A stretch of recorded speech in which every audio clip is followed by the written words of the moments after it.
आज की कहानी है धूर्त सियार। बहुत समय पहले की बात है। एक जंगल में एक हाथी रहता था। देह में और शक्ति में सबसे बड़ा होने से जंगल में उसका बहुत रौब था।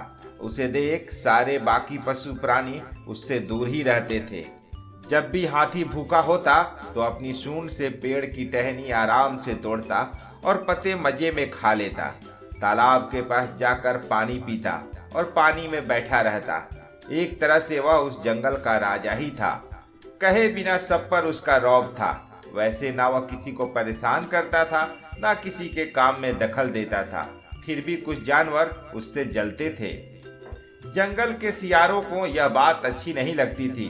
उन सब ने मिलकर सोचा, किसी तरह इस हाथी को सबक सिखाना चाहिए और इसे अपने रास्ते से हटा देना चाहिए। उसका इतना बड़ा शरीर है, उसे मारकर उसका मांस भी हम काफी दिनों तक खा सकते हैं। लेकिन इतने बड़े हाथी को मारना कोई बच्चों का खेल नहीं। किसमें है ये हिम्मत जो इस हाथी को मार सके?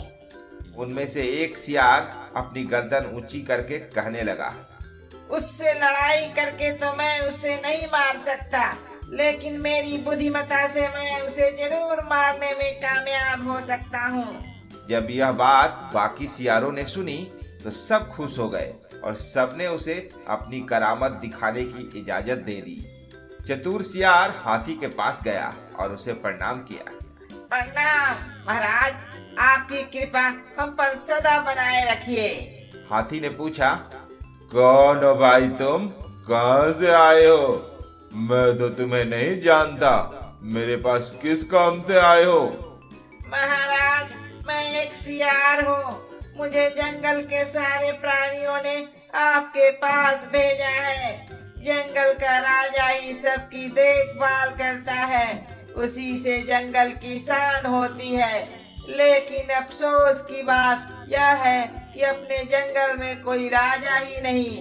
हम सब ने मिलकर सोचा कि आप जैसे बलवान को ही जंगल का राजा बनाना चाहिए। इसीलिए राज्याभिषेक का मुहूर्त हमने निकाला है। यदि आपको कोई आपत्ति नहीं हो तो आप मेरे साथ चल सकते हैं और हमारे जंगल के राजा बन सकते हैं। ऐसे राजा बनने की बात सुनकर किसे खुशी नहीं होगी। हाथी भी खुश हो गया। अभी थोड़ी देर पहले तो मैं कुछ भी नहीं था और एकदम राजा बन जाऊंगा। यह सोचकर उसने तुरंत हामी भर दी। दोनों चल पड़े।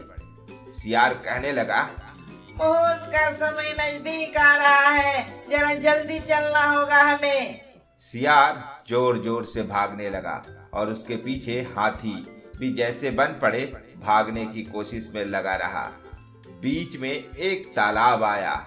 उस तालाब में ऊपर ऊपर तो पानी दिखता था, लेकिन नीचे काफी दलदल था। सियार छोटा होने के कारण कूदकर तालाब को पार कर गया और पीछे मुड़कर देखने लगा कि हाथी कहाँ तक पहुँचा है। हाथी अपना भारी शरीर लेकर जैसे ही तालाब में जाने लगा तो दलदल में ही फंसता चला गया।